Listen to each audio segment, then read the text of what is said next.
started. You're live on your mic. So you just going to talk right now. Don't turn me down at this point.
Let's go.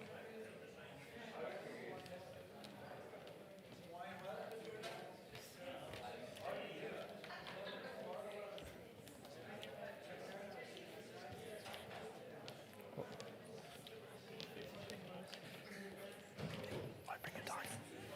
Will I bring it down? Will I bring it down? Will I bring this down? Do you want it? It's up to you, you think? Let's put it there for you to have it. Yeah. No, I mean put it down on the ground rather than up here. Better for the camera if you're up here. Oh yeah, true. Well, good afternoon, everybody. Thank you so much for coming to join us here in Crubbers. Welcome to you who are watching at home either live or on catch-up. This is an exciting presentation here. Mark has been working and studying and researching for the last 10 months for us. He's been meeting with church planters all around the city and beyond. And tonight he wants to begin breaking some ground for us as we think about the future for Crubbers. We think about our strategic priorities. One of them is thinking about planting churches in the city and beyond. And Mark's been doing work to help us get ready to think how we do that and do it well. So I'm going to pray for him and then hand over to him. He'll spend most of the next hour presenting to us, and there'll be a bit of time for questions at the end. Yeah? Yeah. Let's pray. Father in heaven, thank you for bringing Mark and Helen back to us. Thank you for little baby Lois' safe arrival. Thank you for all the plans and hopes that they have for getting back to Ecuador to continue working with SIM out there. And we thank you for that in this year that they've spent on home assignment with us at Crubbers, they've been able to spend their time usefully, both preparing and gaining experience for going back to think about planting in Ecuador, but also to help us think about planting here in Edinburgh. And I thank you just for the mammoth amount of work and the relationships that Mark has made and all that he has learned, synthesized, and wants to share with us today. Pray, Lord, that you'd help him as he presents to do so clearly. Help us as we listen and process what he says. And we ask, Lord, that you just go ahead of us, that you would lead us. If this is what you have for us as a church, that you would lead us, that you would open up the way for us, that you would provoke us and challenge us to keep going, even though there might be good reasons maybe not to do it, or we might be fearful to do it. Lord, would you show us where we can take the gospel next in this city, where it is presently not found. So, thank you for this time. Thank you for Mark. Bless him now in Jesus' name. Amen. Amen. Thanks, Dave. Well, I think Dave adequately introduced me, but if you don't know me, my name is Mark Azzopardi. I'm a missionary here with Crubbers. And as Dave mentioned, I've been spending the last 10 months researching church planting in Edinburgh. As a church, we see this as one of our strategic priorities, to look at planting in some of our local communities here around Edinburgh. And yeah, I'll explain a little bit more about my aims in doing this study in a moment, but just as we get started, I want to give you just a quick roadmap of where we're going this evening. So start off with a small introduction, and then move on to give you an overview of the interviews that I've carried out over the last few months. Then I'm going to make an attempt at interpreting some of those stories. And on the back of that, I will give my recommendations of where I think we need to go on the back of those interpretations and what we've learnt from this study. And then we'll end with a bit of Q&R. The reason I call it question and response is because I don't really like question and answer, because I don't have any answers for anyone, but I will endeavour to respond. And I think Wayne and David will both help me as well with that one for any specific questions that you guys have. So As an introduction, as I said, as part of my development agreement between Crubbers and SIM, the mission organization that I work for, I was commissioned to spend time meeting and interviewing local church planters and other strategic missional thinkers here in the city. And the purpose of these meetings was twofold. Firstly, to learn from these church planters and people practicing church planting in preparation for my future mission work overseas. Secondly, what I hoped to do was gain insight and wisdom on behalf of Crubbers from brothers and sisters around the city as part of the church, of God's universal church. I was hoping to learn from these brothers and sisters who are doing it well. Now, my hope is that this study will not only allow us to humbly learn from them and how God is growing his church here in Edinburgh through others, but also act as a catalyst for us, a catalyst as we seek to mobilize our people in this gospel work. But I think it's important for us first to ask the question, why church planting? Well, it's important to recognize that there is no direct command in the Bible to plant churches. Instead, Jesus commands us to go and make mature disciples that will go in turn and make other disciples. And the natural conclusion of this multiplication of disciples in different communities is church planting. And as we seek to see all people come to the knowledge of truth and embrace the biblical gospel, we should expect to see new churches planted. However, statistics in Scotland show a different picture. They show that the equivalent of 120 churches close each year here in Scotland. And in the last 16 years, more than 1,800 churches have closed, and about 300 churches have started. So to get back to where we were 30 years ago, we would need to plant more than 7,000 churches. Despite this, we should be encouraged. We should be encouraged by the reality that when healthy gospel churches are planted, that are focused on making disciples in a community, they reach new people. They reach new cultures and new generations. This kind of church planting, where Christ is the head and we are led by the Spirit, is our best hope for the re-evangelization of our nation. And this view of church planting is what I found to be the uniting conviction of all church planters that I interviewed during my study, and was a key motivator in their mindsets as they were mobilized. And I think it's worth quoting our church's vision and mission statement alongside the scripture that inspired them to focus our minds on what we believe God is calling us to as a gospel people. And as you've noticed, I've actually turned our vision and mission statements around because I want to ask you guys, what is our vision as a church? Lives transformed by the gospel. There's more than that, though. There is. More words than that one there. So that's the vision. What about the mission? Guys, this is you know what? You're still doing better than the staff did. Okay. It is up here behind us deliberately because we want to refresh our mind of what we say as a church, who we are and what we're about. And here is our vision and mission. Our vision is to see lives transformed by the good news of Jesus in Edinburgh, across the nation, and around the world. And we say that our mission is to multiply disciples of Jesus as we live for God and intentionally love the people around us. And this mission and vision was inspired by what scriptures? What scriptures? Shout it out. Oh, come on, guys. Acts 8. Wasn't actually Acts 8, but firstly, the Great Commission.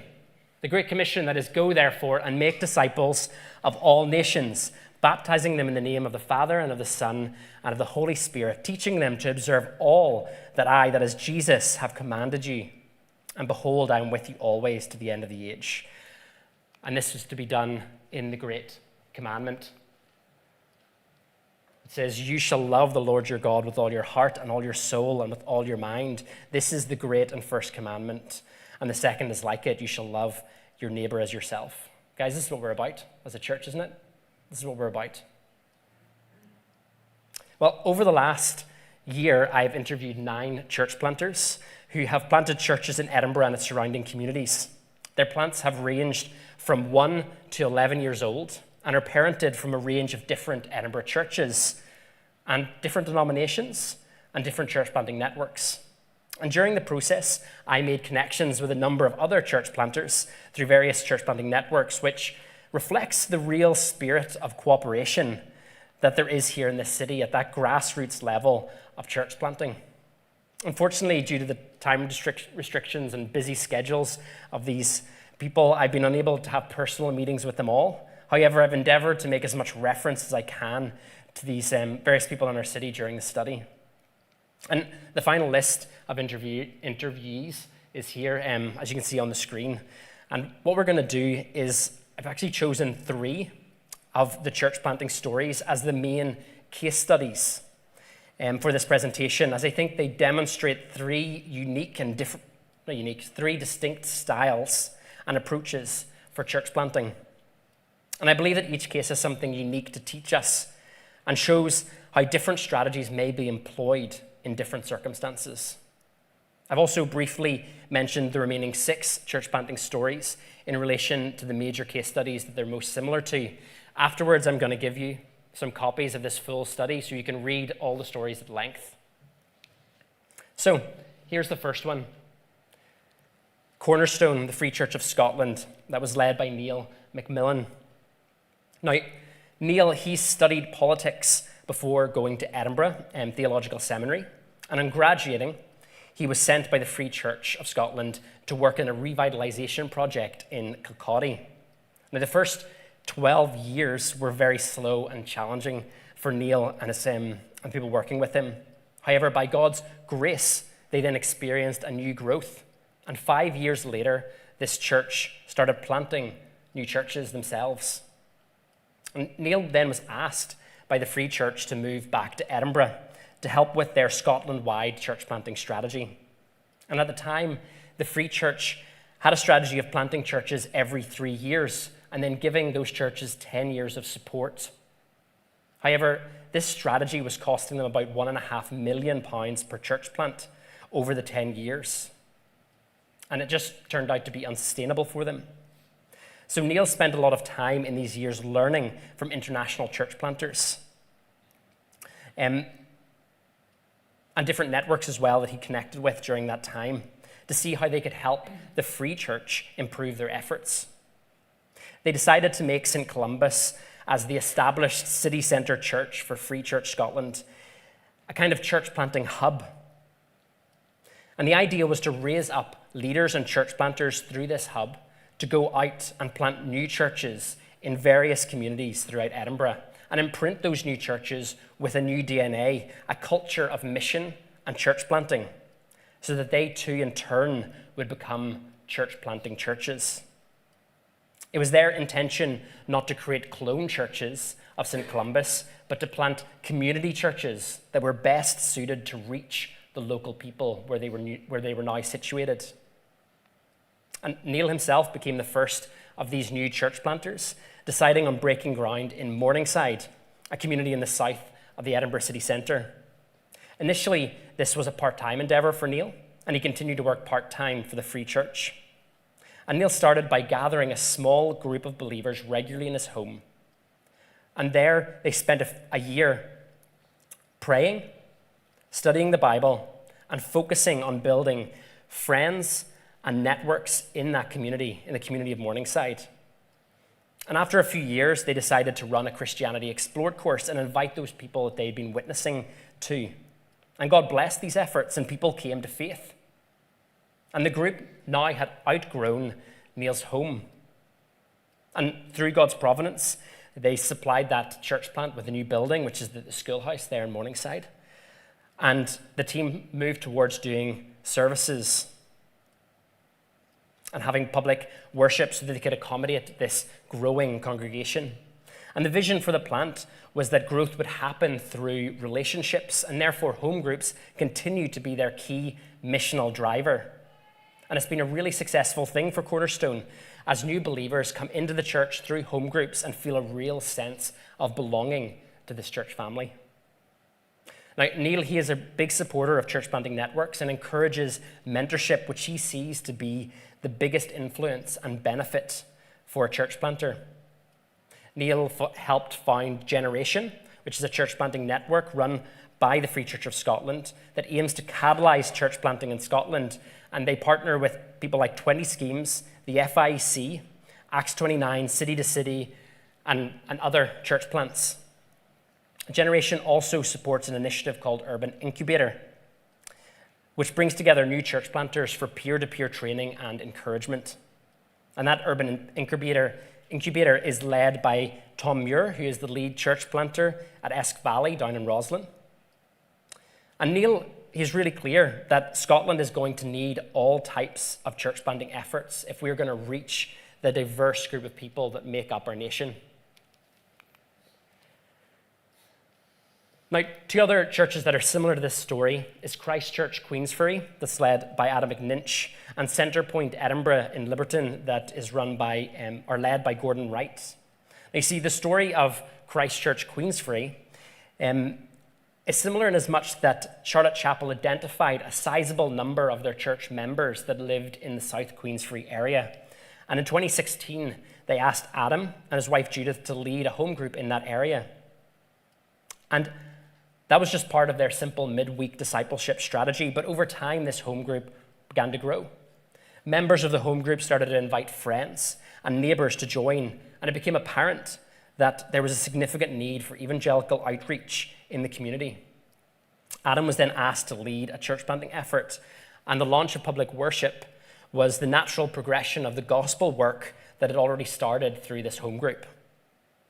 Centrepoint Edinburgh also relaunched its efforts in the south of Edinburgh through a house church that accommodates their present numbers, allowing them to focus on missional growth and seeking God for what form that house group may now develop into. The next story I want to share with you at length is Hope City Church, that's led by Matt Round out at the Gyle. Now, Matt Round, he worked for tech companies and hedge funds for about 15 years after graduating university. And Matt decided to finish his career in the tech industry and go to Oxford University so that he could study theology after feeling called into church planting. And this call came to Matt after observing that many churches knew that they should be making new disciples and planting new churches, but they didn't have any plan to do so, nor were they training anyone specific, or they weren't training anyone specifically to carry out this important work. Matt spent some time gaining experience in various church planting efforts where he particularly observed two formational things. Firstly, how maintenance of a church can often swamp the mission of a church, causing them to focus all of their efforts inwards and forgetting that call to go outwards into their local communities. And secondly, he learned how ineffective the build it and they will come mentality is without any evangelistic strategy. When Matt finished his study in Oxford, he moved to Edinburgh to take up the assistant pastor role at Charlotte Chapel. And during this time at Charlotte Chapel, he proposed to the leadership a church planting model, which in his words would see Charlotte Chapel become a church planting machine that plant new churches every 3 years. This model was based on the principle of multiplication over addition. So that is to say that instead of only aiming for linear growth in a church, that you would also, and within a particular time frame, you would also change the culture and DNA of that church so that it would go on and plant new churches. And that would then target exponential growth because those new churches would plant new churches. Now, Charlotte Chapel decided to commission and support Matt Round to plant a church and prove that this model actually could work. And that's what he's doing now. He planted Hope City Church in 2018 at the Gyle, which is a western suburb of Edinburgh. And he did so with 35 people from Charlotte Chapel. From day one, the vision of Hope City was to focus on mission and to plant a church every 5 years. In the first 5 years. A building was selected that a capacity of 250 people, that was a very intentional thing for them to decide. And that intention was because in 5 years they hoped to grow to reach that capacity of 250 people. And then they would need to send off or siphon off people from that into a church plant. They would then refocus at increasing the numbers back up to 250, and then in the following years, and then do the same process again, send 50 out to plant a new church. Matt believes that having such a commitment provides 3 important things to a church family. And those 3 things are focus, fire, and freshness. The idea is that these targets keep central in a church's commission, that the church's commission is to make disciples that make disciples, and to help the church resist that temptation to fall back into maintenance mode. Now, Matt is clear that this is not the only mission strategy, and believes that a diversity of mission strategies are needed if we are going to reach the diversity of people in our city. And he confessed that the rapid growth of Hope City Church wasn't what he expected, with only 25% of that growth being evangelistic growth, and a smaller proportion of that actually only being new believers as opposed to people coming back to church. Now, Hope City Church, too, is a member of the Fellowship of Evangelical Churches, the FIC, and is involved in Generation Church Planting Network that I spoke about with regards to Neil McMillan Cornerstone. And again, they've been really influenced by that peer-to-peer learning, that opportunity to learn from other church planters and have mentorship in the city. Like 2 stories that are similar to Hope City is Redeemer Church led by Sam Moore from Chalmers, and also the Gala Shields Free Church that is really in its infancy down in Gala Shields, led by Craig Anderson. Now, these stories are similar to Hope City in that they too identified an area of gospel need. Redeemer decided to plant using the big church model, which utilizes a larger launch team, in this case 50 people including children, led by a pastor or church planter. In this case, the launch team are responsible for spreading the word about the church, to serve on the ministry teams, to facilitate worship, and to support the church financially. Gala Shields, slightly differently, they chose to draw their launch team from the scattered Christians in the area of Gala Shields, bringing them together for community worship and catalyzing them to be an active gospel witness there in that community. One notable element of the Redeemer story was the attitude of the leaders at Chalmers Church regarding church planting. For a number of years, the pastor there, Robert Sidsurf, had been speaking to young men and women about church planting, who he had identified to have the right gifting and character, and this is a process that goes on today in Chalmers. And not all were intended to be lead church planters, but they were so-called key people, some of which would join the launch team, and others would act as peer support or mentors from Chalmers as the parent or sending church. And it's also interesting how this story coincided with Chalmers moving away from the Church of Scotland. And instead of waiting for that turbulence to settle before taking on this new endeavor of church planting, the leadership at Chalmers Church made the conscious decision to progress with the church plant in order to cement a new culture for Chalmers as a multiplying church in which church planting was part of their DNA. The last story I want to share with you is from Oxgangs Community Church that was planted by Central Church and by Aaron Elder. Now, Aaron started attending Central, which was then Morningside Baptist, during the inception of their missional communities. Missional communities were seen to be a creative way for groups of believers to meet together and work out how to love Edinburgh, to be family and to follow Jesus. And inspired by the Eden Project, which some of you might be familiar with, it's aimed to see something beautiful built out of a place that seems hopeless. And while inspired by this project, Aaron decided to be courageous and to start a missional community in Oxgangs, a working class suburb in the southwest of Edinburgh. And he started this in 2013. And during that time, Aaron started an internship at Central and was given a day a week by the team to go out with a team of volunteers to develop this missional community in Oxgangs. And in the beginning, it was small, it was organic, and it was very relationship focused. However, within the first 2 years, a few people came to faith. And Aaron and the team realized that the real challenge was about to begin because they had to start discipling these new believers. And shortly after that, it became clear again that taking back these new believers to Central Church for worship and fellowship wasn't going to work because it was such a sharp contrast or culture shift for them. Aaron recalls one lady saying to him after attending a service at Central on the car ride home that it didn't feel like the same Jesus to her. And that wasn't because they weren't talking about the same Jesus or preaching the same gospel, but because the culture was so vastly different to what she had grown up and was used to living in Oxgangs. So it became clear to Aaron and his team that if they were to properly reach and disciple the Oxgangs community, that they were going to have to plant a church there. So in 2016, 20 adults and 10 children moved to Oxgangs and were commissioned by Central Church to plant a community church there. And it was important to Aaron and to the team not to become a clone or a satellite of Central Church, but to instead grow a community church that would be able to contextualize the gospel there in Oxgangs. And in the beginning, Aaron worked only part-time here, but as it grew, he transitioned himself across to full-time work in 2018.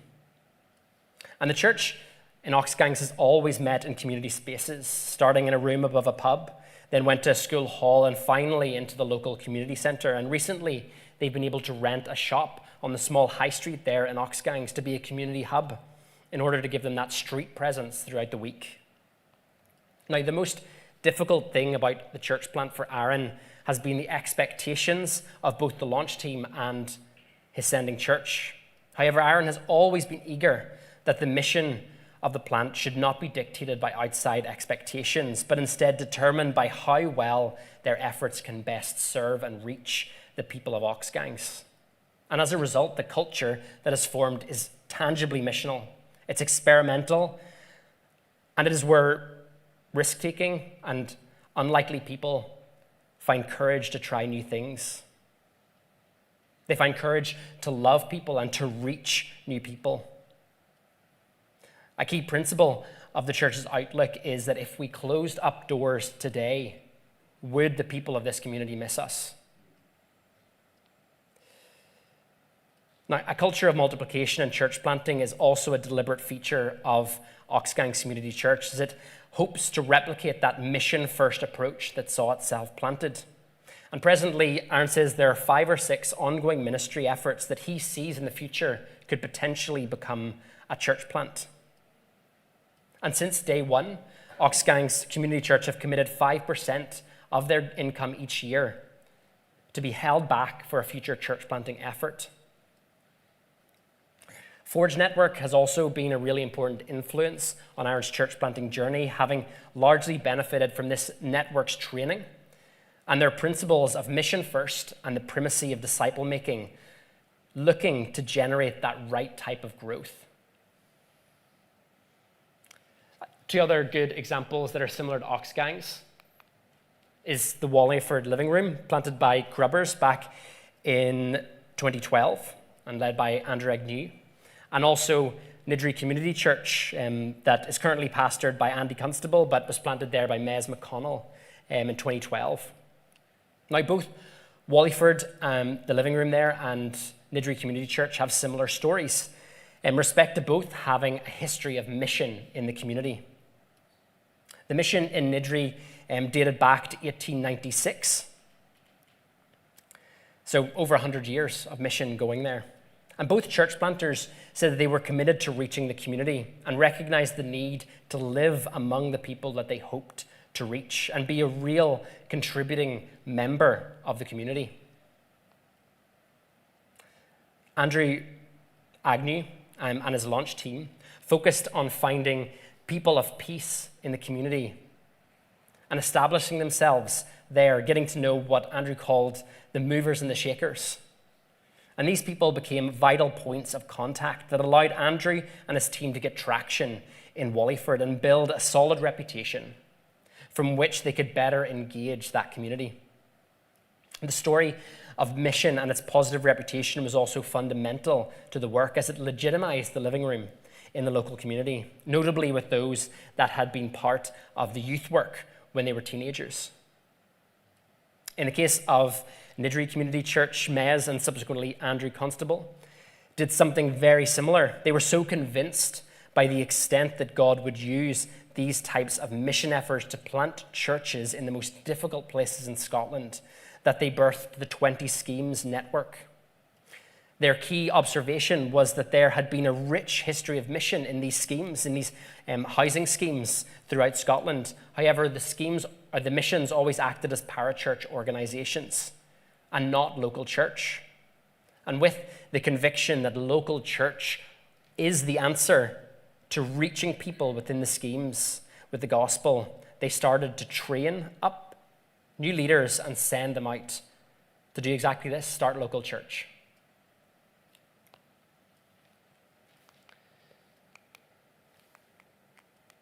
Dave, could you move me on? So, I would like to suggest a way in which the stories gathered from each church plant may be interpreted. And I hope that these interpretations will be useful, a useful springboard for our church to start praying, to start preparing for how the Lord may use us with our unique mix of gifts and people and passions and resources to carry out our vision of seeing lives transformed by the good news of Jesus in Edinburgh. And I'm going to use the questions when, where, how, and who to go to frame these interpretations, and finish with a brief comment on the role of networks. So first, when? See, as we enjoy and love God together and are united by his Spirit, we form churches in our communities to care for one another, to worship together, but also to partner in mission. And as we share the good news of Jesus with all those who are lost. And in the Great Commission, Jesus calls for his followers to go out and to make disciples of all nations and to teach them to obey all that he has commanded them. And the reciprocal nature of this commission means that we as disciples are called to multiply by making disciples who make more disciples. And therefore, if disciple making is always on the agenda of the gospel church, then church planting, as the natural conclusion of disciple making, is always on the agenda. So I believe we must develop a multiplication culture. Over half of the church planters I interviewed spoke of how church planting should not just be an afterthought to the church, but something that is in its DNA. And that a multiplication culture is not just beneficial for seeing new people come to faith, but also brings vibrancy and health to the church that is planting. Matt Round at Hope City Church was particularly insightful on this topic, speaking about how many churches knew they should send or should church plant, but had no strategy in place or no plan in place for doing so. The result was simply that they never church planted, nor multiplied. He also spoke of how when a church family understood that making disciples and multiplying through church planting was a foundational calling of their church, it brought focus, fire, and freshness. This is something we all want more of, isn't it? Focus, fire, and freshness amongst our church family. I believe that the insight of our fellow church planters shows that this question of when can be answered with a simple always. We should continuously or always be seeking to be on mission in our city. And where the Lord blesses our missional endeavors with fruit, we should seek to plant churches in whose DNA there is a multiplication culture, committed to the Great Commission. So where? there appears to be a consensus that mature city centre churches are well placed to be church planting hubs for the city and its surrounding communities, where the majority of the city's population actually live. This is for a number of reasons, namely that they are usually well resourced, that they have people living in all areas of the city, and generally lack a defined community on their doorstep. In the case of Adam McNinch and Christ Church Queensferry, Charlotte Chapel, as a mature city centre church, recognised that it had a significant number of people living in South Queensferry, and that they were commuting regularly into the city centre for church, and it made logistical sense to form a home group there in the area to permit these people to have midweek fellowship.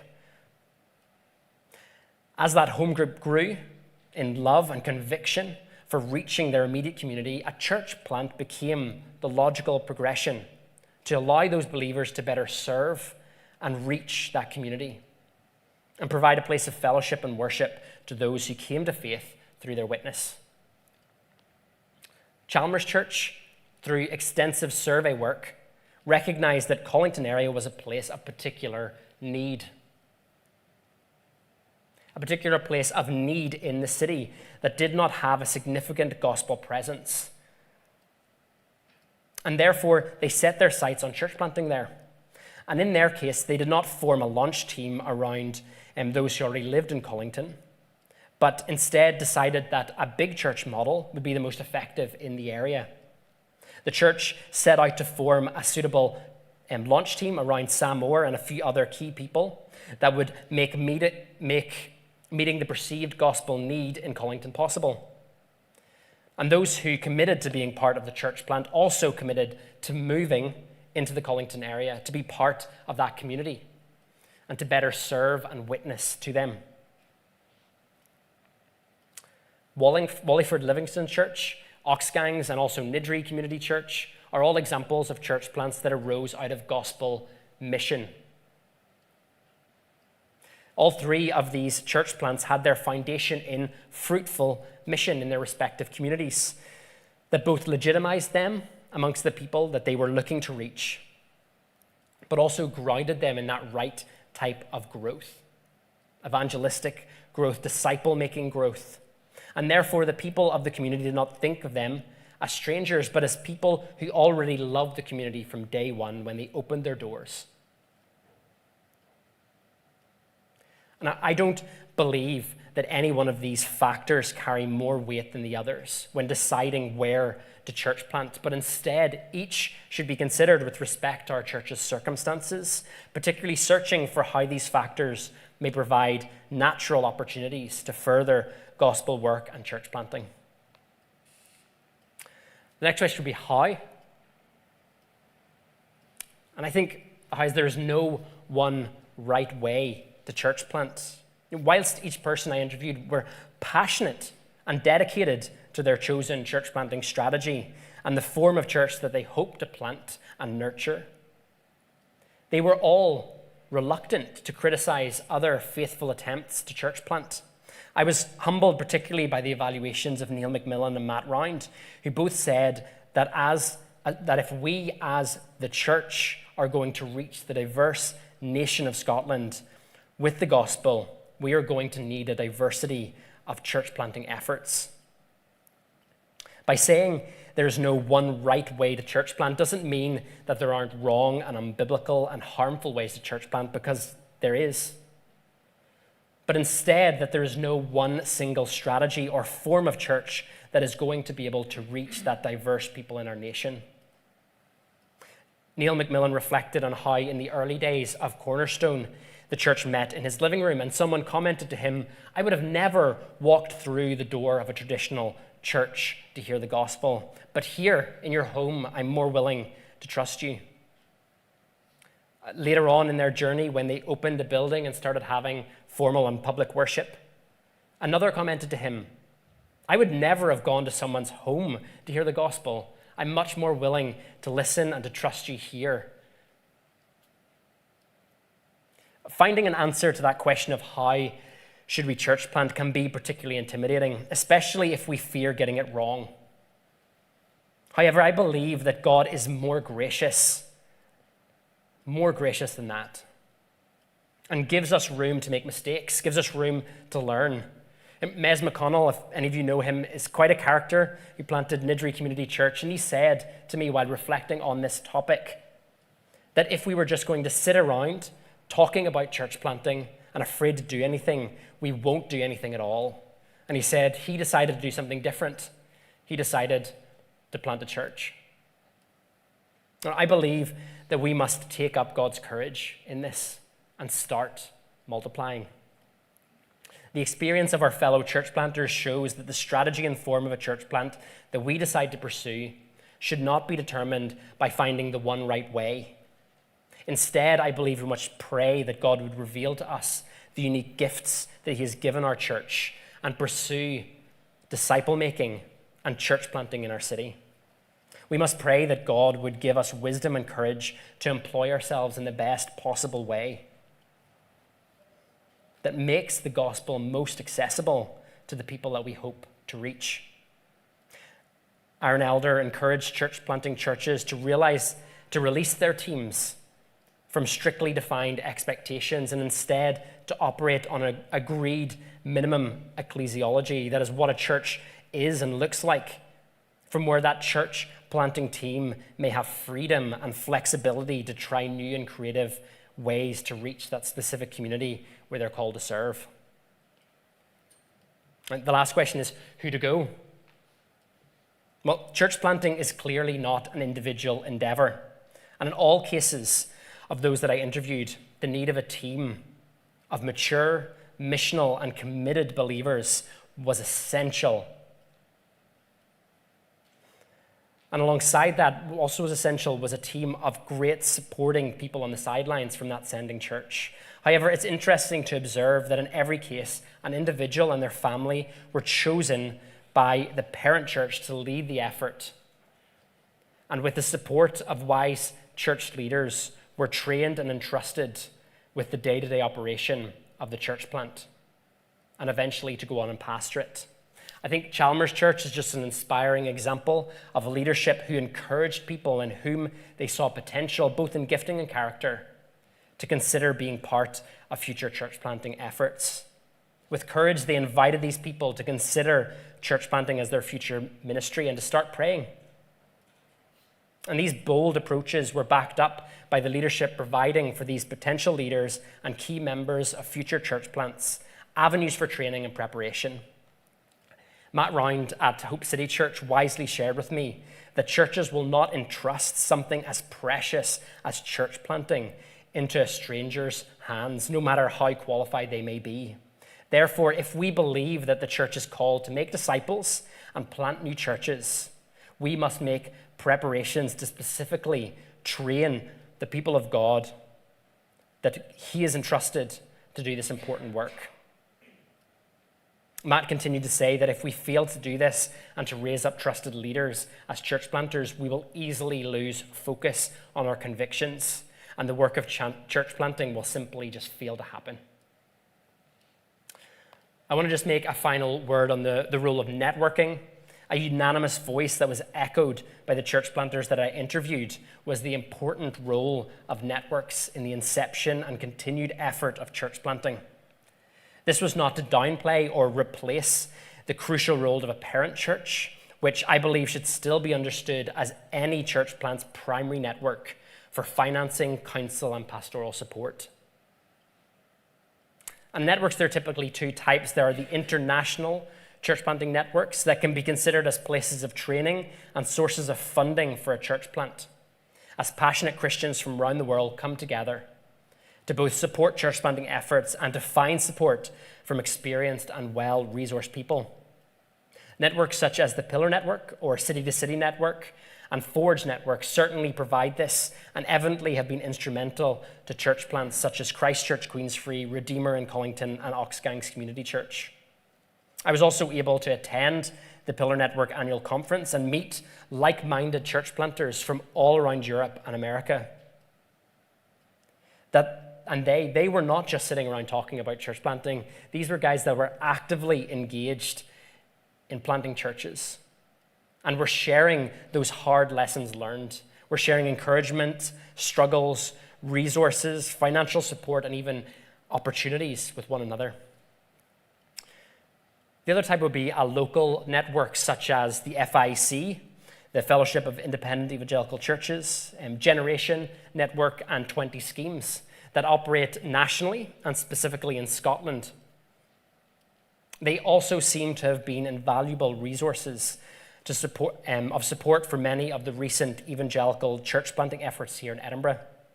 These local networks are less able to provide financial support to church planting efforts, but are much better suited at providing collaboration opportunities between like-minded churches. And it was interesting to see how all the church planters I interviewed had in some way collaborated with these networks for training, for mentorship, for friendship, and for peer support.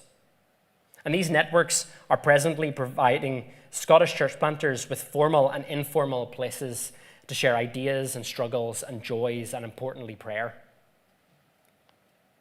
So I want to finish by just making some recommendations. Now, these following recommendations are based on my own interpretations from those previous sections and my personal evaluation from where I see God may be using us as a church.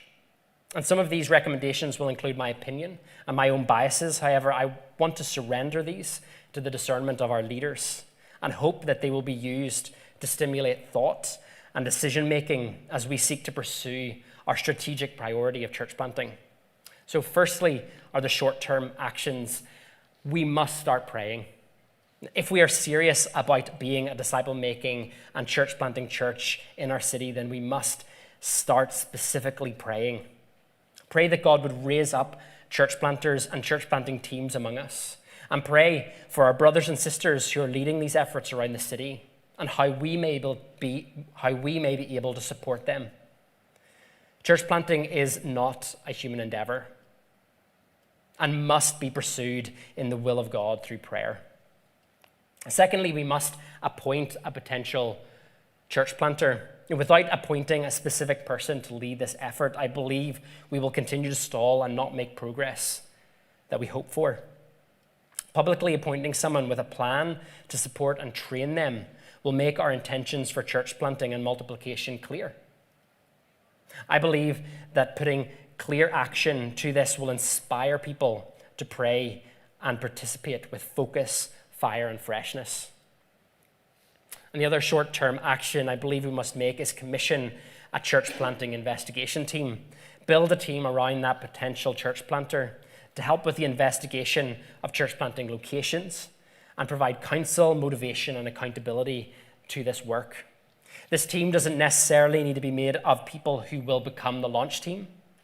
Some may continue to serve as counsel from the parent church, from Crubbers, but should certainly include an elder or a member of leadership that will feed back to our wider leadership team. And the team should consider, firstly, where our people are presently situated in the city and have existing connections in their communities. They must also, I believe, consider particular areas of gospel need in our city. And finally, where we may have an existing reputation from past mission effort. These all seem to be key learning points from this study when determining a location where to church plant. I want to recommend some medium-term actions. Firstly, to determine a suitable strategy. It's clear that we will need all strategies of church planting if we are going to reach the diverse people of our city. So there may not be one right way to do this. However, I believe that it's important when it comes to determining the suitable strategy that we consider the unique gifts of our church and our church planter. We must consider the demographic and that culture of the community that we seek to reach. And we must consider the resources that God has made available to us in this moment in time. This is where local church planting networks like Generation will be important. It is easy to fall into the attitude of wanting just to do our own thing and do it our own way. However, I believe that we would be missing out on the richness and the blessing of serving in collaboration with our brothers and sisters who share in our vision for reaching our city with the good news of Jesus. There's also a wealth of training and mentorship and potential funding that we may be able to benefit from by investing time in established church planting networks. I believe that we must also approach candidates for a launch team. A team is a key feature to any church planting effort, and candidates need to be considered carefully. Prayer and discernment must be used, and candidates may be chosen based on their gifts and abilities, their maturity and character, and where they presently live and their connections in their communities. However, I believe it is important that for whatever reason a candidate is considered, that they must be prepared to give themselves to the work and be dedicated to reaching the people of the community by living among them and embedding themselves there. And lastly, on this medium term, I think we need to consider mission first. Once a lead church planter and church planting location is determined, I think we need to consider doing mission first. There seems to be evidence in this study that when a church planting effort starts with mission, that focuses on gospel witness and loving the new community, it helps to establish that a culture within the church plants which is committed to evangelism and making disciples. There also seems to be additional benefits, including how it tends to legitimize the future church plant in the community, building trust with the residents and helping to establish that positive reputation so that when it comes time to officially launch, that we aren't considered strangers. I also want to propose just 3 long-term actions. First of those to be the church plant. It seems to be beneficial to set a target date for the official launch of a church planting effort, to give that team a target. However, it also seems to be wise to hold that loosely. When the time is right and connections are well established and people are starting to come to faith, launch the church plant. Trust God that He will guide us and make that timing clear. I believe we need to consider the long-term desired impact on Crubbers church culture. We have clearly stated that we see church planting to be a strategic priority for our church in the immediate future. However, I believe we must also consider the future culture we would like to see and to nurture that in our church family. Do we see Crubbers being a church planting hub in the city that continues to be eagerly engaged in raising up future church planters and church planting teams? Do we see Crubbers actively engaged in mission throughout our city, looking for future opportunities to send out planters and to see more of Edinburgh's communities reached? If so, I think we must consider the long-term desired impact on our culture that this immediate work should establish or may establish. Finally, I think in the long term, we must consider joining a church planting network. I believe we should join at least one that we would be able to focus our energy on. And I think we should consider the Pillar Network. That's my personal recommendation. Doing so would help bring us into the stream of what God is doing in Scotland, doing specifically through church planting. And it would also help bring local mission through church planting into regular focus in our church by opening up the door to be supported and encouraged by other like-minded churches who are doing it well.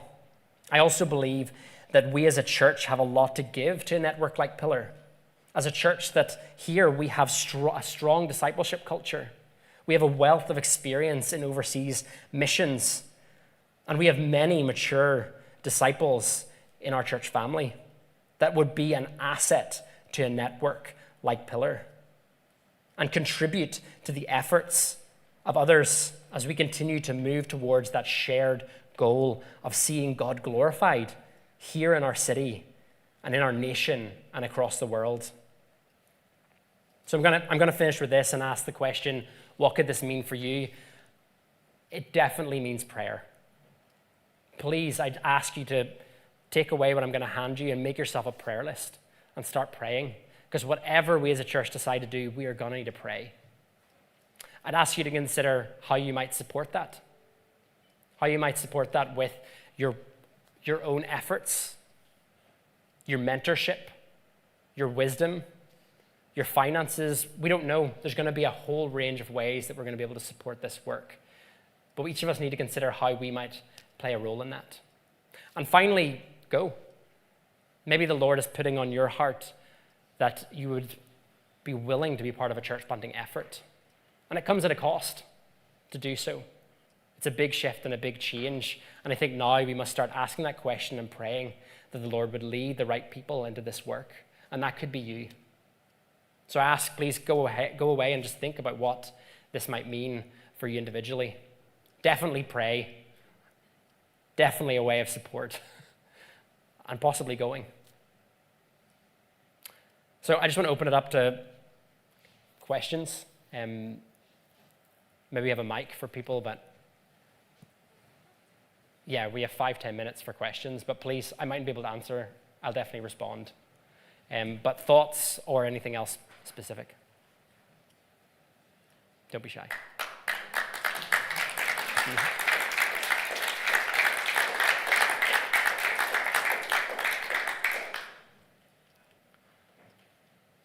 Yeah, go, Dave. I've got 4, if that's all right. Go for it. If I can remember them. I've put them on my phone and then the phone went dead. You talked about doing research as one of the first things. Does any, share it, does any of what you've done contribute to that research? Yeah, definitely. It's going to contribute to how we arrange that research, and particularly the connections that we've already made is already just bringing in information that's going to help that research. So I've already, just through connections that we've made, went and started noting down where are there church planting efforts already, where can we collaborate with people, where are there areas that people haven't really considered, that there's holes in gospel outreach, and that information's already flooding in. Sean and I at the moment are preparing a map to try to start charting this stuff so that we can visually be able to see and pray, and the Lord might kind of lead us to some more specifics in terms of location, people. And there was a team that did some demographic work last year, and that information is just flooding into it just to help think about where are people and where might there be natural places of opportunity for us to serve. So yeah, Okay, definitely. Roughly, do you know the sort of average gestation period for all of these different ones that you've looked at before they then went live, just roughly? It's really varied. I said some people just launched on day one, other people spent longer. I think that work comes into the different strategies. Again, I think this is where we really need to seek the Lord's will. I personally am swayed by the idea of going in and focusing on mission, meeting with that group of believers that are launching and starting to see that new growth happen. People come to faith before we think about launching public worship formally. And I think that helps just target that good growth. But there's other ways of doing it. That's my personal impression, or my personal opinion on it. And it just really varies. Did you mean from the point where was your question, what's the gestation from when the groups were sent to public worship, or did you mean from this conversation to launch? Probably the latter, from this kind of conversation. I don't know if other churches are having this kind of conversation. But someone must No. have had the conversation to, we're going to plant. Yeah. And then there's time, gather a group, gather a person, and Yeah. actually go. So from the people I interviewed, some like Ox Gangs, it just happened by opportunity. And in this case, Aaron went to the central leadership and said, I think we need to plant a church. And they said, okay, go for it. And that happens. Other people like Redeemer Church with Chalmers, they really did plan, and that took years and years in the conception of planning, but for a different purpose and use. So it varies from church to church. I think what I'm proposing in this and why I want to do this is because I think we need to consider our long-term culture. Are we just doing this as an opportunity one-off, and then we'll just go back to what we're doing? Or do we want to look at our culture really being different and thinking about strategically looking at planting on a regular basis? I'm not talking about maybe going Hope City and saying we're going to be a machine and do it every 3 years, and if that doesn't happen, we're all going to panic. I think we need to be wise, we need to be focused, and think about how this vision and mission actually looks in our city and whether we want that culture to change. So that's why I'm proposing we start now talking, but I'm sorry I don't have a time frame on gestation. It varies. That's why it's not Q&A then. Yeah. Did any of them share any examples of opposition? In what respect? Either from internally or externally when they were trying to do these things? The biggest opposition that the church planters shared with me was to do with expectation for what the sending church believed that church plant should look like. That was the biggest opposition.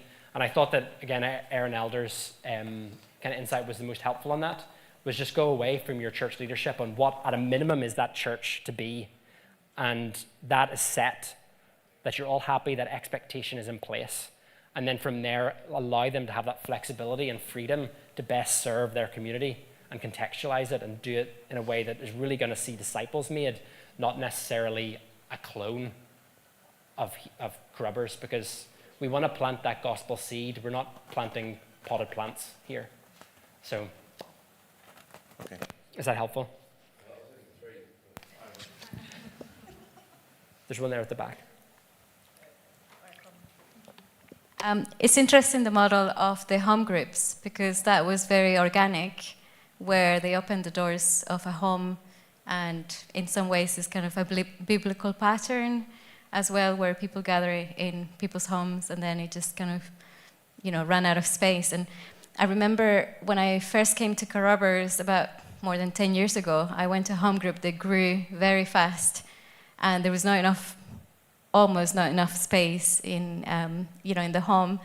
And I wondered, actually, we could even be kind of a small church here if the number of people continued to be the same, if we were committed to that area. And it was kind of outside, the city center. So I think in terms of our home groups, we've gone through, ups and downs in terms of numbers. Sometimes, they're very big in certain areas. Other times they become quite small, and so on. But yeah, that seems to be something natural that happens in our church because of where we all live. Yeah, yeah. I think that needs to be a big consideration when we go to the investigation stage, because I'm really compelled by it. And the great thing too is we've got people like Adam McNinch in South Queensfree and Neil McMillan in Morningside who've done this really well, that we can learn from to say, how do you make those steps from being a home group into a really fruitful church that actually reaches a community, doesn't just shuffle the sheep of the area, if that's so to speak, but look at that real growth, because we're not doing it. We don't want to just shuffle people around from who are gathering to local church. We want to see new believers made. That's the only reason to do this. We're not looking at creating an empire of Grubbers plants. It's not our intention. Shuffling the sheep can be helpful, though, to give people that local fire, freshness, and whatever the F was. Yeah, shuffling sheep, I mean from other churches. But if you group all people who do live in a local area together and do pull them in from different churches into a local church, you can give them focus to actually reach that region or area. My question was actually going to be about, did you speak to the sending churches? In what respect? Whether they had or explained challenges, the reason whether they're going to do it again, or that sort of thing. No, that didn't come into the study, but it would be a really good thing, particularly for the investigation team, to do. I think Charlotte Chapel would be a must. Talk to the guys there. They've went through this culture shift. If we want to think about the culture shift, those are good guys to talk to. And the guys that's in Columbus would also be an amazing resource for that. But good point, Jeremy. And presumably, given the fact you've got some time here this afternoon and our two pastors are in the room, they're supporting this. You've seen the slide, Jeremy. It's one of the things that we are committed to wanting to see happen. That's why we've commissioned Mark to do this work for us the last 10 months, because we want to get serious about this and see in the next couple of years how we can begin to implement some of the recommendations he's made. So that first slide, short term, I'll be pushing the elders in the remainder of this year to coalesce around someone that we can name publicly as a potential planter. That would be the first step. And all these other things that Mark's recommended. Investigation team and investigation pray. team. We have had, like, think about the grid that we have. So we had working on our leadership infrastructure. That's underway. We've approached some deacons. We'll bring that to the AGM to share with you all. There is a building Project 140 refurbishment team that are looking after all that work. Neil's involved in that, and they've got timelines and all sorts of things going on, work streams for that. When it comes to recruitment, we have the search committee. We interviewed, and we are hoping from interviews to be able to make an appointment this time. So you'll be hearing more soon. And then the last thing is planting. And so Mark's work has been the catalyst for us. You've not heard much about this area of work, but Mark's been working away for us. You now see the outcome of all his work. The next steps are to look to coalesce around a person and a team to assist that person in investigating. And Mark has just this last week ordered a giant OS map of Edinburgh for us, and we're going to start plotting on there the information that we have about plants. For example, we know in the Gilmerton area of the city that the Free Church Cornerstone looked to plant up there. Is it Centrepoint? Mm-hmm. They've got a small group there. There's another charismatic church planting group up in that region. Mark, Sean, and also I crashed briefly on Friday. There's a meeting with Fernie Hill Evangelical who approached us to say, look, we would like to revitalise the work up at Fernie Hill. Would you send us some people from Crubbers locally to support the work? That's also what's happened in town at Duncan Street Baptist Church, where a dozen families from Charlotte Chapel have gone to help Robert Merrick revitalise Duncan Street Baptist Church. So there's lots of things happening around the city, and we want to know, one, what's happening, and where is stuff not happening, where we can be, where we already are, and that we can maybe drive forward. So there's lots of thinking, lots of practical things that hopefully will begin flowing from this.